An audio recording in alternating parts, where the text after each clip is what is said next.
Welcome back. This Sunday, May 18th, is nationally recognized as No Menthol Sunday. And here to help Buffalo's youth and communities of color fight against smoking is Stan, Annette, and Joyce from our sponsors at No Menthol Buffalo. Thanks so much for coming in today.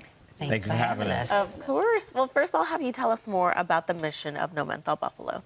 Yes, the mission of No Menthol Buffalo is really to provide an opportunity for the community to take ownership of the narrative in terms of improving their health and wellness. Nice. So we start that by really investing in ourselves and protecting our health and wellness and working alongside other great individuals and organizations so that everyone has an opportunity to succeed and to thrive. Let's talk about the impact menthol cigarettes have on underprivileged neighborhoods, especially. Yeah, that's a great question. When you look at the data, we know that over 45,000 African Americans are those who identify with the Black diaspora, die annually as a result of menthol tobacco use, and 85% of African Americans who smoke menthol tobacco. And that number is, in comparison to the general population, is high. So that we know that by eliminating menthol tobacco use, that we can really save lives and we can address some of the other health disparities, high blood pressure, stroke, cardiovascular disease as well, to help others live a healthier life. That's right, because menthol cigarettes also do disproportionately affect African Americans, right? Absolutely. Yeah. I don't know if Annette want to talk a little bit more about the flavoring and. Yes, I would. With the menthol cigarettes, it's more addictive because it makes it softer for the smoke to go down. Therefore, it makes you, it addicts a lot of the African Americans a lot faster.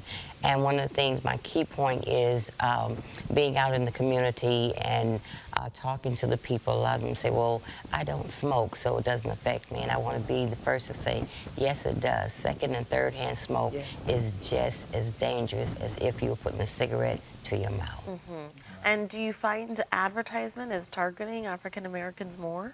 Yes, very much so. In our neighborhoods, you see a higher rate of the advertisements. In our corner stores, wherever we go, and it's also around schools, which is something that's very unnerving to us. And I'm going to pass that on to First Lady Bader. Well, being a pastor, my husband and I pastor Bethesda World Harvest here in Buffalo, and I like to partner with organizations like to be proactive. Yeah. Because if we don't catch it before they start smoking, we're going to be there for the funerals. Mm-hmm. So we really like to do as much as we can in our community to save our community because no one else is going to. So we do all we can.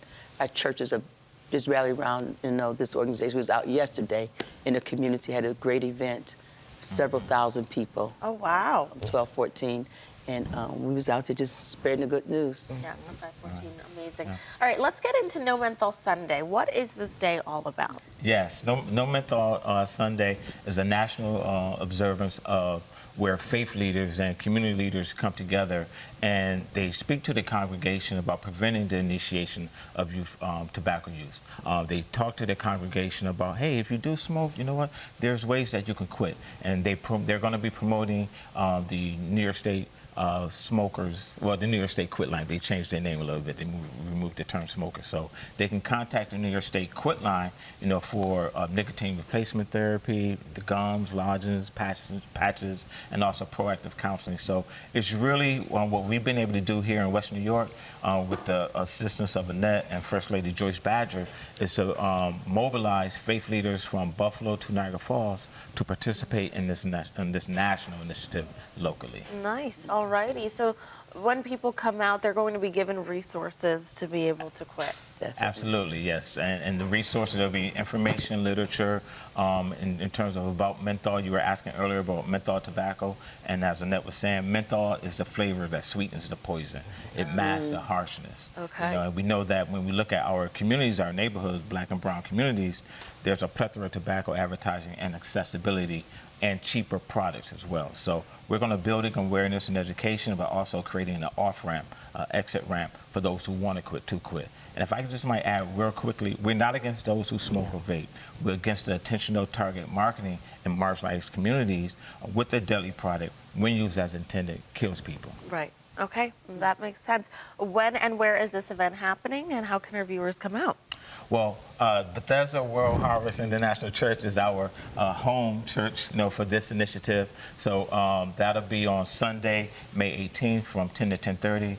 But then also there's a plethora of other churches across the city that are, and Niagara Falls, that are hosting their event. So to find out more information, they can contact me directly at sm@stanmartinconsulting.com.